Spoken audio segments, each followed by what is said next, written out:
Bonjour, bienvenue dans l'émission 100% Congo, palabrement possible. Nous allons palabrer sur le thème Un autre Congo est-il possible?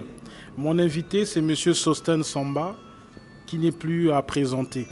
Je lui laisse notamment le plaisir lui-même de se présenter envers vous qui nous suivez. Bonjour, M. Sosten Samba. Bonjour Monsieur Lévin et merci de m'avoir invité dans les locaux de votre chaîne et sur cette émission que je suivais déjà depuis le Canada. Donc c'est un honneur et un plaisir pour moi de vous rencontrer finalement en personne. Et c'est très simple. Sosten Kongodila Samba, c'est un compatriote congolais. Je suis président fondateur du mouvement citoyen Carton Rouge. Secrétaire général à la Fédération de Brazzaville, chargé des collectivités locales et des questions électorales du CNR. Et je suis aussi conseiller en redressement financier. Et, en gros, c'est ça, et proche collaborateur du révérend pasteur Anthony. On aimerait savoir aussi que représente le révérend Toumi pour vous et quels sont les rapports que vous avez, vous, avec lui. Le révérend pasteur Anthony est un homme de paix. Le révérend pasteur Anthony est un humaniste. Le révérend pasteur Anthony, c'est un collaborateur. Vous savez, il a fait l'histoire de notre pays, il continue à faire l'histoire dans notre pays, le Congo-Brazzaville. C'est un homme que j'ai rencontré à plusieurs occasions, avec qui j'ai eu des très bonnes discussions. Donc c'est un homme de paix, c'est un humaniste, il est le président fondateur du CNR, du Conseil national des républicains. Donc comme je dis, M. Lévin, c'est l'un de mes plus proches collaborateurs. Mais il y a des compatriotes qui aimeraient notamment vous puissiez aussi nous éclairer la lanterne parce que beaucoup m'ont posé cette question et ils m'ont notamment demandé que je puisse vous poser cette question. Monsieur le révérend Toumou, est-ce que c'est un résistant ou c'est un rebelle? Laissez-moi rire un peu. On va essayer, pour ne pas refaire l'histoire, mais je vais essayer de répondre à cette question. Le révérend pasteur Anthony n'est pas un rebelle. On va essayer de recadrer les mots dans leurs circonstances. Un rebelle, c'est quelqu'un qui a fait partie d'un mouvement, d'un système, et qui s'est rebellé, qui est plus content par rapport à ce qui s'est passé. Le résistant, c'est celui-là qui a été attaqué, mais qui résiste. Il y a plusieurs exemples qu'on peut prendre dans l'histoire du Congo ou même à travers le monde. Donc, le révérend pasteur Anthony n'est pas un rebelle, mais c'est un résistant. Il a commencé cette résistance, le monsieur n'avait que 33 ans. Vous savez comme moi, monsieur Lévin, dans notre pays, le Congo-Brazzaville, un jeune de 33 ans, quelles sont ses responsabilités? À moins que ça change en 2019, mais à l'époque, à 33 ans, le jeune Congolais habite encore chez ses parents. Il était à la charge de ses parents. Donc, imaginez-vous un enfant de 3 ans, un adulte de 33 ans au Congo-Brazzaville qui devient rebelle. Il n'a jamais été militaire, le révérend pasteur Anthony. Il n'a jamais tenu des armes à 33 ans. C'était un résistant. Le plan Mouebara qui a été ficelé dans les locaux d'Ompila avait commencé son cours en 1997 avec le feu Bernard Kolela. Ntoumi, avec d'autres Congolais du Sud, plus précisément dans le pôle, ne voulait pas laisser le régime de Brazzaville de 1998 décimer toute la population du pôle. Donc, c'était des jeunes, avec tant d'autres jeunes, que sans leur autorisation, je ne peux pas citer leur nom, mais il y en a des plus connus quand même, qui ont résisté. Donc, Toumi était parmi ces jeunes-là. Donc, parmi le mouvement, il a eu une vision, il a eu une mission que Dieu lui avait confiée. Dieu m'a dit, si nous ne nous levons pas, le pôle va être décimé. Voilà d'où est partie la résistance de Ntoumi. Donc ce n'était pas une rébellion. Parce que comme je l'ai dit, un rebelle, c'est celui-là qui vient d'un mouvement, qui se rebelle, parce que ce qui se passe au sein de ce mouvement ne le convient plus, ou il n'est plus d'accord avec la politique ou les idées de ce mouvement-là. Mais à vous entendre parler, vous dites que Ntoumi a reçu de la part du divin, notamment de l'Éternel, qu'il fallait se battre pour éviter notamment au département du Poul des désastres. Mais on aimerait savoir, Ntoumi, à cette époque, il était qui envers Bernard Kolela? Est-ce que c'était un charlatan? Parce qu'il y a des ragots qui notamment relatent qu'à cette époque, Ntoumi était l'un des charlatans du feu de fin Bernard Kolela. On aimerait que vous puissiez notamment éclairer la lanterne de ceux qui nous suivent. Comment ils étaient avec Bernard Kolela à cette époque? Merci beaucoup. À l'époque où Bernard Kolela était au zénith de la politique du Congo, maire de la ville de Brazzaville, le premier opposant à la dictature du Congo-Brazzaville, on n'entendait même pas parler du révérend pasteur Ntoumi. Il n'y a jamais eu une quelconque ramification ou une collaboration à cette époque-là entre Bernard Kolela et Frédéric Binsama Ntoumi. Ils ne se sont jamais rencontrés, ils ne se sont jamais vus à cette époque-là. Donc, que les uns et les autres disent que le révérend pasteur Ntoumi était un ragot ou un charlatan aux côtés de Bernard Kolela, c'est archi faux. Ça, c'est mal connaître l'histoire de notre pays. C'est vraiment mal connaître l'histoire de notre pays. Mais c'est dommage. C'est dommage que les Congolais eux-mêmes ne connaissent pas réellement leur histoire. Parce que tout ce que nous racontons, que ce soit dans les médias, que ce soit de bouche à oreille, ce sont des propos qui viennent de certaines personnes de la mouvance même de Brazzaville qui veulent discréditer l'homme politique du pôle. Donc, Ntoumi n'a jamais été le charlatan aux côtés du feu Bernard Kolela. Mais on aimerait aussi savoir, est-ce que vous croyez que Ntoumi est un mal nécessaire ou un danger pour la République du Congo? Monsieur Lévin, Ntoumi est un mal nécessaire ou un danger pour la République du Congo? Ntoumi est un compatriote congolais comme tous les autres Congolais.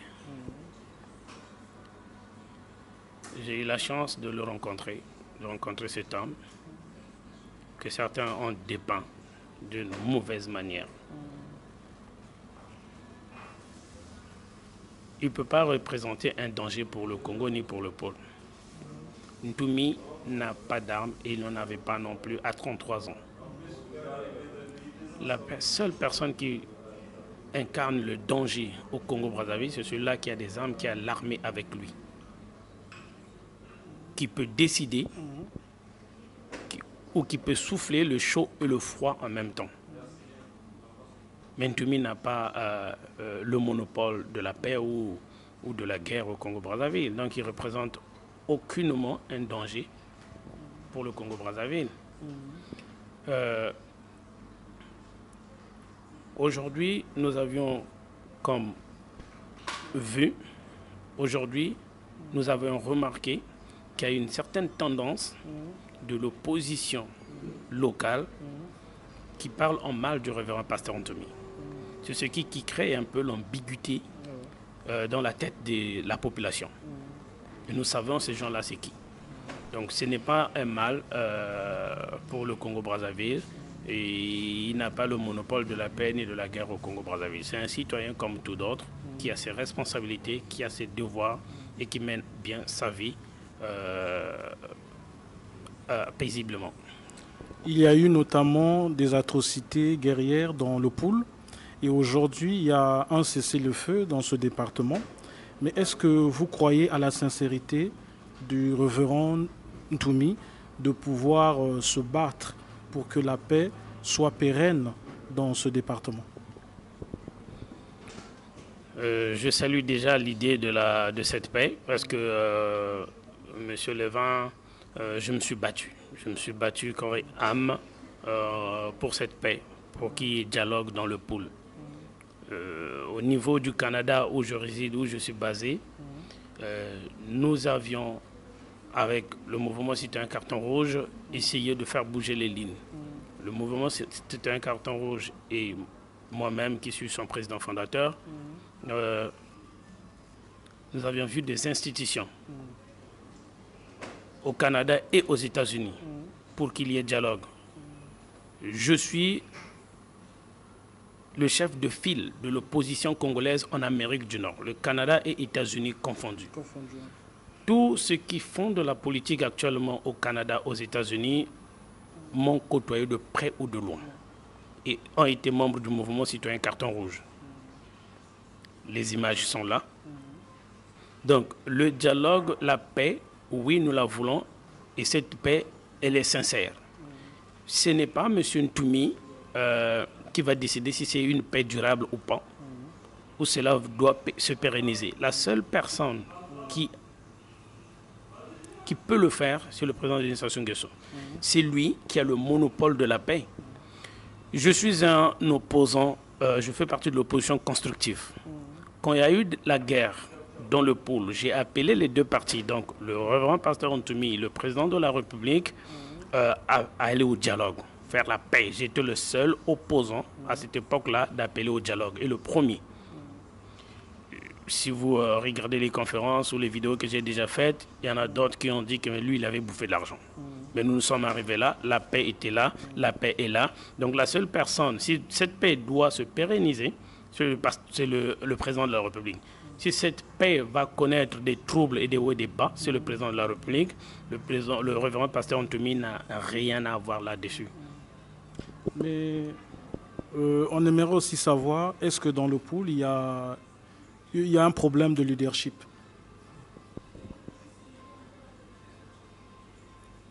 À mon avis, selon nos analyses, il n'y a pas un problème de leadership dans le pôle. On parle ici des grands leaders dans le pôle, des grands leaders politiques dans le pôle, notamment Guy Brice Parfait Kolela et le révérend pasteur Ntoumi. Rappelez-vous, en 2016, le révérend pasteur Ntoumi était sorti de Soumouna pour soutenir son frère Guy Brice Parfait Kolela. Donc, oui, d'où est partie même la guerre. Donc, pour le clan au pouvoir en place, les deux leaders du pôle ne doivent pas être ensemble. Vous savez, M. Levin, qu'est-ce qui se passe actuellement? Nous sommes en train d'assister ici à des politiciens véreux, à des opposants véreux qui veulent accomplir leur agenda. Je prends l'exemple de Mathias Nzo. Je vais revenir à votre question, je sais où je veux vous emmener.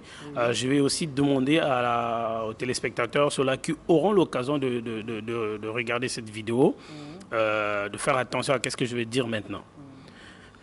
Monsieur Mathias Nzo a fait la guerre avec Ntoumi. Monsieur Mathias Nzo, c'est lui qui a financé le pouvoir de Brazzaville. La guerre de Brazzaville, c'est lui qui l'a financée en 1998. En 2009, il était parti voir le révérend pasteur Ntoumi pour que le révérend le soutienne, qu'il soutienne sa candidature. Sachant bien que c'est lui qui avait financé la guerre du 5 juin, la guerre de 1997, la guerre de 1998, il était le ministre des Finances. Mathias Nzo était un rebelle. Ce n'est pas un opposant. Vous comprenez? Mais lui, il refuse aujourd'hui, Mathias Nzo refuse qu'on puisse considérer le révérend Ntoumi comme étant membre de l'opposition congolaise. Ça dépend de lui, de qu'est-ce qu'il pense Mathias Nzo. Mais nous également, dans l'opposition, on ne considère pas Mathias Nzo comme étant un opposant.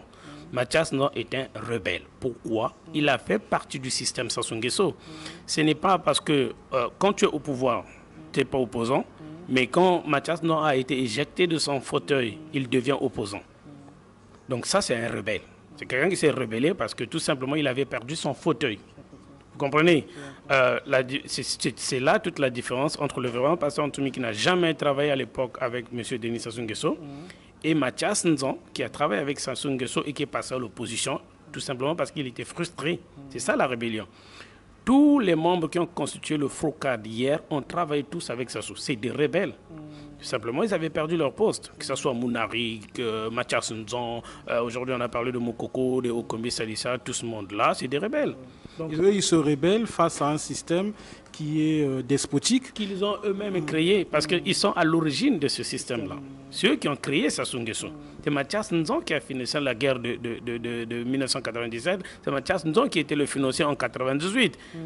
Vous comprenez? Donc Mathias Nzon n'est pas un opposant, c'est un profito-situationniste. Il veut attirer l'attention en parlant du révérend pasteur Antoumi, alors qu'en 2009, c'est lui qui est parti voir le révérend pasteur Antoumi en sollicitant l'aide du révérend pasteur Antoumi.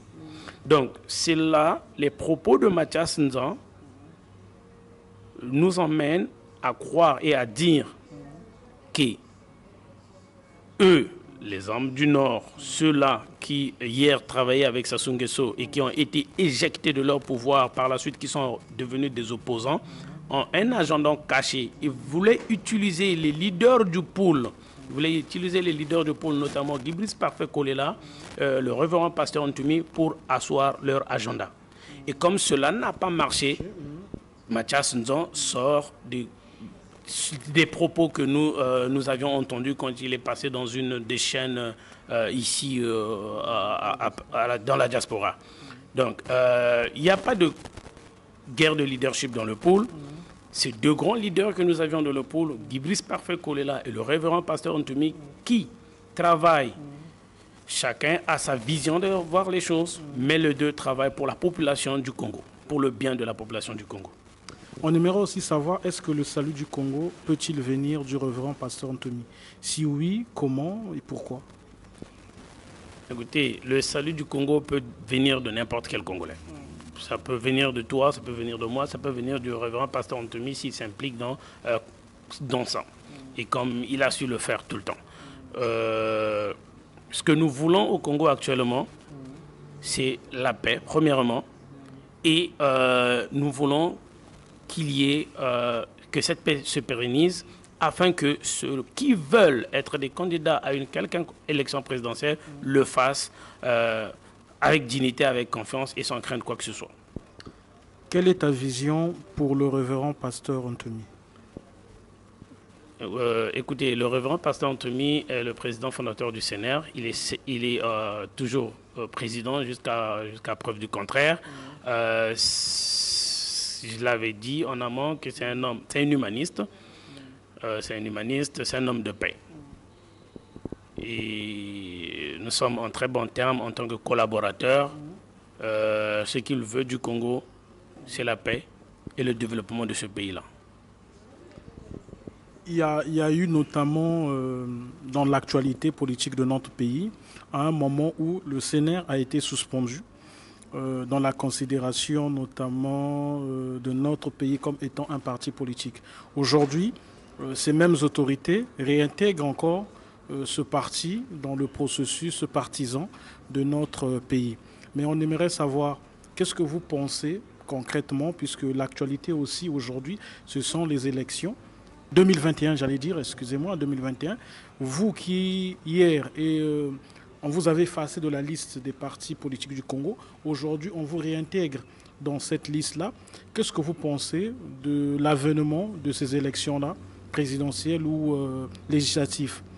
Comment vous analysez ça dans votre parti, avec vos partisans?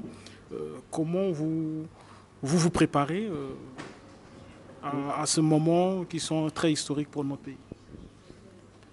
Merci, Monsieur Levin. Écoutez, le Congo va connaître une période électorale en 2021, éventuellement donc les élections présidentielles.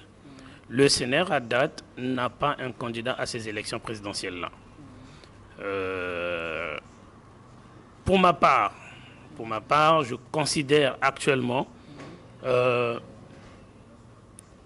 le président Denis Sassou Nguesso a fait son temps, premièrement. La Constitution de 2016 ne lui donnait plus la possibilité ni l'autorisation de se représenter. Mais le monsieur est là, il est président du Congo. Le CNR n'a pas un candidat. Il y a beaucoup d'autres candidats, comme Guibris Parfait Kolela. Vous savez qu'est-ce que je pense de ces élections? Et là, je veux m'adresser directement au président de la République. Monsieur le Président, n'écoutez pas des gens qui sont autour de vous, qui ne veulent pas que vous preniez votre retraite. Pensez d'abord à la population du Congo, à ce pays-là qui vous a tout donné dans votre vie et qui a fait de vous ce que vous êtes aujourd'hui.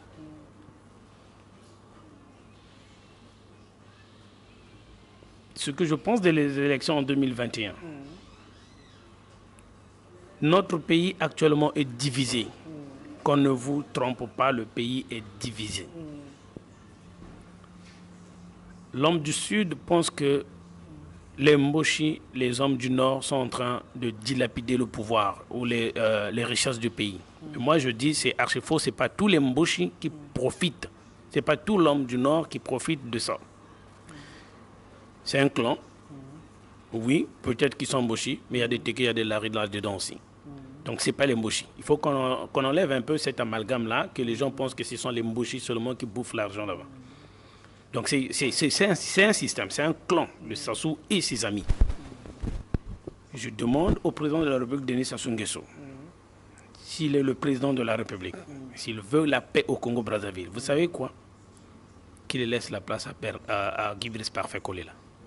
Vous êtes pour que Paco, comme on le surnomme, puisse notamment être celui qui doit être choisi comme le successeur du président actuel de la République du Congo? Vous savez, aujourd'hui, si on fait des élections présidentielles au Congo, libres et transparentes, le révérend pasteur Antoumi n'est pas candidat. Et il a déjà dit dans le passé qu'il ne veut pas être candidat aux élections présidentielles. Si Denis Sassou Nguesso laisse le pouvoir, je dis bien, on ne va pas faire semblant d'aller aux élections en 2021. S'il met Guy Brice Parfait Kolela, président de la République du Congo, il y aura la paix. Vous savez, ce monsieur, le Guy Brice Parfait Kolela, c'est un homme très sage. Très très sage. J'avais dit ça dans l'une de mes conférences au Canada, j'avais dit ça. Quand il y a eu mouvement, quand il y a eu l'IDC Frocade, là, leur union qu'ils avaient faite, cette union, l'IDC Frocade avait appelé à une manifestation. On avait remarqué dans le sud, les gens étaient sortis, au nord, il n'y en avait pas. Guy Brice Parfait Kolela avait usé de toute sa sagesse pour ne pas demander à la population du pôle de sortir. Il y a des gens qui n'ont pas compris ça et qui lui ont traité de tous les noms d'oiseaux. Mais en tant qu'observateur et analyste, en tant qu'acteur politique, président fondateur du mouvement citoyen Carton Rouge, président de l'opposition constructive au niveau des États-Unis, Canada, nous avions réfléchi, c'était une idée très très mûre et sage de la part de Guy Brice Parfait Kolela. La police, les militaires de Brazzaville n'allaient pas hésiter de tirer à balles réelles sur la population. Donc, ce qui nous emmène à dire que cette décision de Guy Brice Parfait Kolela de ne pas envoyer nos enfants à l'abattoir était une décision très sage de sa part.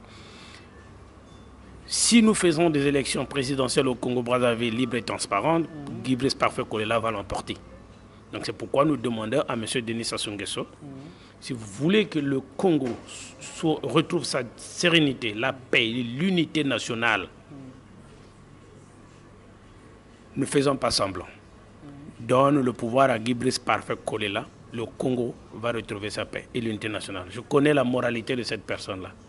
Oui, mais cette même personne dont vous connaissez la moralité ou dont vous êtes en train aujourd'hui de glorifier la sagesse, c'est aussi cette même personne qui avait relaté jadis, quand il y a eu des troubles dans le pôle, que pour lui, il trouvait que le pôle n'était pas en guerre et que cette guerre n'avait pas lieu d'être. Au moment où, dans le pôle, on savait tous qu'il y avait l'armée qui notamment était à la recherche d'un Ntoumi, qui pilonnait, et des populations qui étaient en fuite.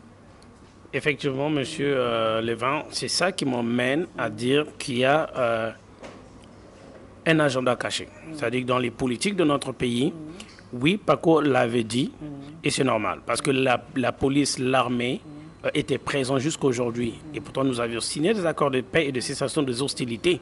Mais ils sont toujours présents dans le pôle et ils occupent toujours les positions qu'ils occupaient avant les hostilités. Pourquoi sont-ils pas sortis du pôle? Ils sont toujours là.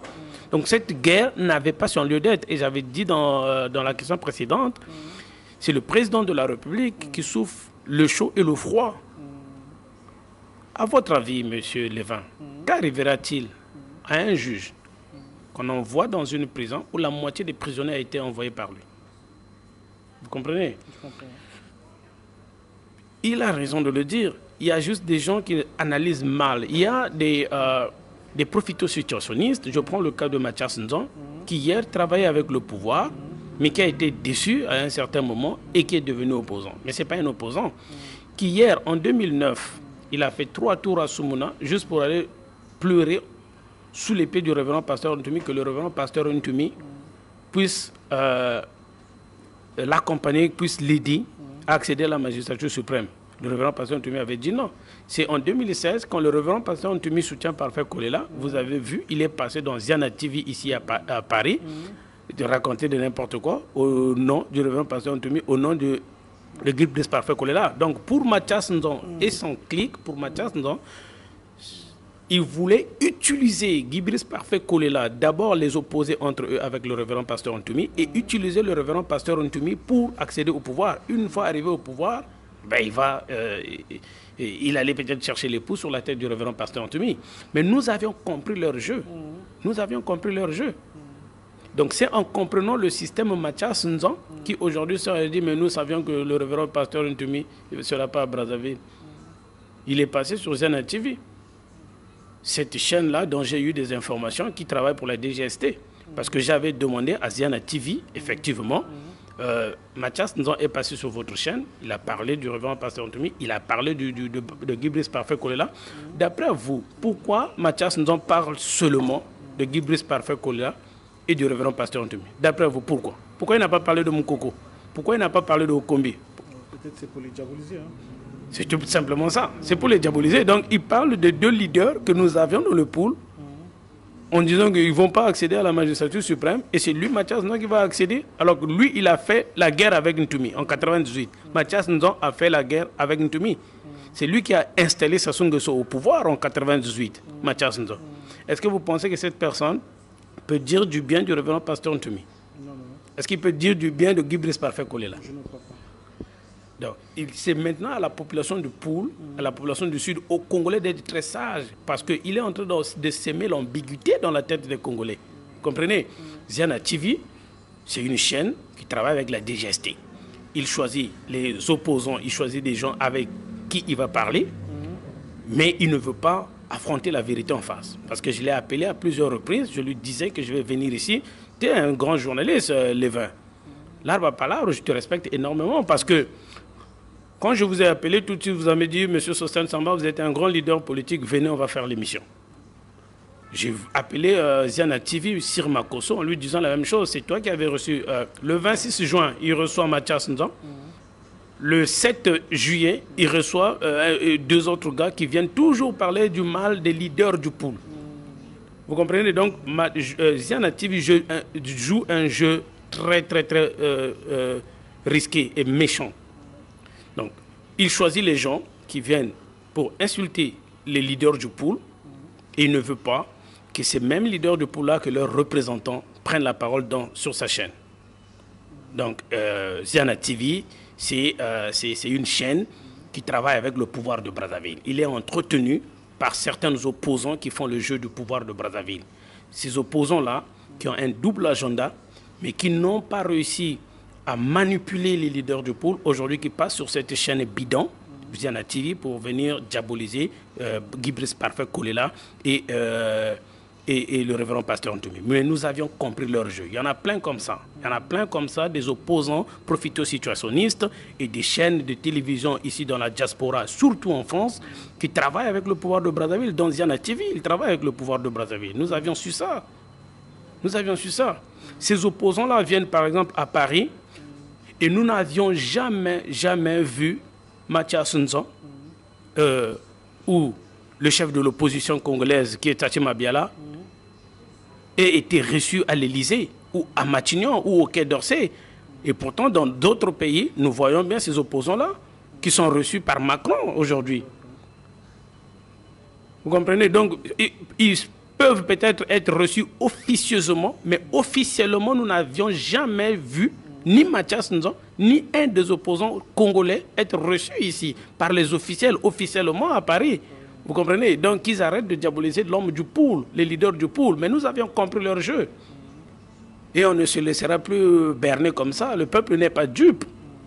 Donc, c'est des gens qui ont un agenda caché, qui ont voulu utiliser les hommes du pool pour venir à bout de leur agenda. Mais ça ne marche pas. Pour notamment terminer cette émission, avant de terminer, j'ai deux questions notamment. Je voulais qu'on puisse aussi soulever avec vous. Je vais parler des jeunes miliciens qui entourent le révérend pasteur Ntoumi.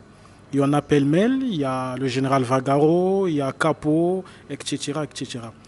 J'aimerais savoir, vous en tant que collaborateur de ce résistant, comme vous l'avez su notamment le nommer, qu'est-ce qu'ils pensent ou qu'est-ce que vous pensez faire de ces jeunes qui ont sacrifié quand même leur vie pour défendre la vision de la résistance avec ce monsieur, ou qui ont notamment combattu pour que la guerre ne domine pas dans ce département poulois? Qu'est-ce que vous pensez de la vie de ces jeunes? Parce qu'en quelque sorte, ils ont une vie aussi sacrifiée. Effectivement, Monsieur Lévin, nous avions soumis une feuille de route au pouvoir de Brazzaville. Notamment quand il y a eu la cessation des hostilités, la fin de ce conflit, la feuille de route est là. La feuille de route est là pour la réinsertion des ex-combattants dans l'armée régulière, l'occupation des cadres du CNR dans les hauts fonctions de l'État. Ça, c'était les accords que vous avez conclus avec le pouvoir en place? Avec le pouvoir en place. Donc, il y a une feuille de route que le pouvoir en place, que le gouvernement de Brazzaville devrait suivre, afin que ces jeunes-là ne soient pas délaissés à eux-mêmes. Donc, les ex-combattants, les ninjas, il y a eu démobilisation, ils ont remis les armes. C'est maintenant au pouvoir de Brazzaville d'en prendre soin. De notre côté, on essaye un peu de faire intervenir des organismes, des associations à but non lucratif, des associations humanitaires pour venir aider cette population-là. Le révérend pasteur Ntoumi et moi-même, on avait eu l'idée, le pool, dans un pays qui se respecte, un gouvernement qui se respecte, le pool devrait être considéré comme une zone sinistrée. Tout le pool. Et on avait même demandé qu'il y ait une exonération de douane pour le pool, afin d'aider à la reconstruction de cette région-là. Vous comprenez? Donc, le gouvernement de Brazzaville, nous estimons qu'ils vont suivre la feuille de route qui leur a été soumise afin que ces jeunes-là retrouvent l'emploi, la réinsertion des ex-combattants dans l'armée régulière, et ceux qui ont les diplômes, pourquoi ne pas occuper les fonctions dans la fonction publique, etc., etc. Ma dernière question serait notamment de savoir, le mouvement citoyen Carton Rouge, c'est quoi concrètement? Okay. Merci beaucoup. Écoutez, le mouvement citoyen Carton Rouge, c'est un mouvement à essence populaire. Ce mouvement est né au Canada où je réside. Dans quelle ville? C'est à Montréal. Donc à Montréal, on était étudiants à l'époque. Nous avions mis en place le Carré Rouge à l'époque où Pauline Marois était encore Premier ministre du Québec. Donc c'était pour dénoncer un peu qu'est-ce qui s'est passé au niveau du Québec. Et de là m'est venue l'idée de créer le mouvement Carton Rouge. Au Canada, c'était le Carré Rouge. Alors nous avions juste pris ce même label, ce même concept pour mettre le Carton Rouge. Pourquoi? Suite à notre pays, la dictature qui dure depuis plus de 40 ans, le manque d'électricité, le plein chômage au pays, le manque d'eau potable, la santé ne marche pas. Donc à cette époque, nous avions voulu mettre en place ce mouvement citoyen Carton Rouge et nous avions invité les Congolais à y adhérer massivement afin de sanctionner la mauvaise gouvernance du pays. Donc, ce que nous voulons actuellement, comme je vous l'avais dit en amont, M. Lévin, nous réclamons de l'opposition constructive. Hier, quand il y a eu la guerre, les hostilités, nous avions demandé qu'il y ait le dialogue, ce qui a été fait. Mais On ne doit plus chaque fois, à chaque moment dialoguer. On en a eu des dialogues. On a eu le dialogue de Sibiti, on a eu le dialogue de Ouesso, on a eu le dialogue de Brazzaville, le dialogue de Iné. On a eu plein de dialogues. Mais le peuple ne se retrouve toujours pas. Et chaque fois qu'il y a dialogue, il y a partage du pouvoir. Actuellement, il y a des opposants qui appellent encore au dialogue. Mais qu'est-ce que nous allons faire avec ce dialogue? Un unième dialogue. On en a déjà eu des dialogues au pays. Qu'est-ce que je propose, moi? Je propose plutôt qu'on ait un forum économique et social pour le Congo, afin de définir les priorités de notre pays. Pourquoi notre pays aujourd'hui est en proie à la crise? Le FMI vient d'octroyer encore le prêt au Congo. Et c'est une bonne chose, et c'est une mauvaise chose. Une bonne chose, oui, parce que les gens vont être payés et tout, mais une mauvaise chose, parce qu'on ne doit pas tout le temps rester des bébés. Le Congo doit diversifier son économie. On ne doit pas compter que sur le pétrole. Ce que nous proposons actuellement, c'est qu'il y ait un forum économique et social du Congo. À vous entendre parler, donc accepter les aides financières étrangères ne nous permet pas d'être matures. Vous savez, le Congo, c'est un petit pays. De 342 000 km², plus de 4 millions d'habitants. C'est un petit pays qui a le pétrole, qui a les potentiels. Il est entouré d'eau, il est entouré de forêts. Aussi longtemps que nous ne diversifions pas l'économie de notre pays, on va toujours rester là à demander de l'argent, de l'aide ailleurs. On prend l'exemple du Ghana, aujourd'hui qui a diversifié son économie, qui n'a pas besoin de l'argent du FMI. Pourquoi un petit pays comme le Congo ne peut pas faire pareil? C'est pourquoi nous, on pense qu'il faut qu'il y ait un forum. Je pense qu'il y ait un forum, c'est ce que je propose au gouvernement de Brazzaville. Il faut qu'il y ait un forum économique et social pour le Congo afin de définir les balises. Le Congo a des cadres, le Congo a des économistes, le Congo a des financiers. On peut réfléchir pour l'avenir du Congo, de l'après-pétrole, et soumettre une feuille de route à ce gouvernement-là. Voilà qu'est-ce que les Congolais veulent. Parce que si Mathias Nzan, ces opposants-là qui demandent le dialogue, c'est pour partager le pouvoir après. Parce qu'après le pouvoir, après le dialogue, il faut partager le pouvoir. C'est encore là un gâteau qui veulent se tailler entre eux. Mais est-ce que la population va manger ce dialogue? Donc les vrais problèmes auxquels nous devrons nous atteler actuellement, c'est l'économie de notre pays qui ne va pas. C'est pourquoi je lance cet appel. Il faut qu'il y ait un forum économique et social pour le Congo afin de définir les priorités de notre pays. Merci notamment de nous avoir accordé cette interview, Monsieur Sostène Samba. Je crois que vous êtes même ici dans la diaspora pour voir aussi les bases de comment créer ce forum dont vous proposez à nos autorités, si je ne me trompe pas. Tout à fait, oui. Il y aura des audits. On va essayer de proposer cette idée-là. Je l'ai lancée, c'est une idée qui m'est venue. Je l'ai lancée comme ça, acquis de droit. Si les Congolais, le gouvernement du Congo peut bien réfléchir sur l'avenir du Congo, pourquoi pas. Donc le dialogue politique, ça ne sert à rien. On en a eu des dialogues. Vous imaginez, Monsieur Levin, j'ai été contacté au Canada par un organisme. Cet organisme-là a plus de 100 membres. 50 étaient prêts, 50 de ces membres étaient prêts à venir au Congo et chacun devrait investir 10 000. C'est-à-dire de son voyage, son séjour au niveau de Brazzaville, au niveau du Congo, devrait coûter 10 000. 50 Canadiens. Les 50 Canadiens multipliés par 10 000, ça fait combien? 500 000. En dollars. En dollars. Donc c'est ce que le Congo a perdu. Parce qu'il n'y a pas de site touristique. Il n'y en a pas au Congo. Vous voyez, il n'y a pas de site touristique. Les gens m'ont contacté, disent oui, Monsieur Samba, nous avions suivi le mouvement, nous t'avons écouté dans les conférences, mais nous, on aimerait venir au Congo. Ils étaient au nombre de 50. Et chaque Canadien devrait dépenser au moins 10 000 $ sur place au Congo. On aurait embauché des restaurateurs, on aurait embauché des guides, on aurait embauché des chauffeurs, même les hôtels allaient faire de l'argent. Mais on a perdu cet argent-là tout simplement. Pourquoi? Il n'y a pas de site touristique au pays. Il n'y en a pas. Donc voilà un peu à quoi on doit s'étaler maintenant. Comme j'ai dit tout à l'heure, nous sommes de l'opposition constructive. Il faut qu'on réfléchisse au devenir du pays. Il faut qu'on définisse qu'est-ce que le pays veut économiquement. Mais aussi longtemps que nous tournerons autour du pot, le pays ne va pas décoller et finalement on va rester là à se chamailler et à acheter des petites bêtes qui a fait quoi, qui est quoi. Mais pensons plutôt à l'avenir du pays. Votre message notamment envers cette jeunesse congolaise qui se sent abandonnée, qui est aujourd'hui une jeunesse à majorité sans emploi. Écoutez, qu'est-ce que je peux dire à la jeunesse au Congo? Oui, c'est vrai que c'est difficile. On remarque la désolation des jeunes cadres du pays qui finissent à l'université mais qui n'ont pas d'emploi. Moi, le seul message que je peux leur dire, c'est de ne jamais baisser les bras. Ne jamais, jamais baisser les bras.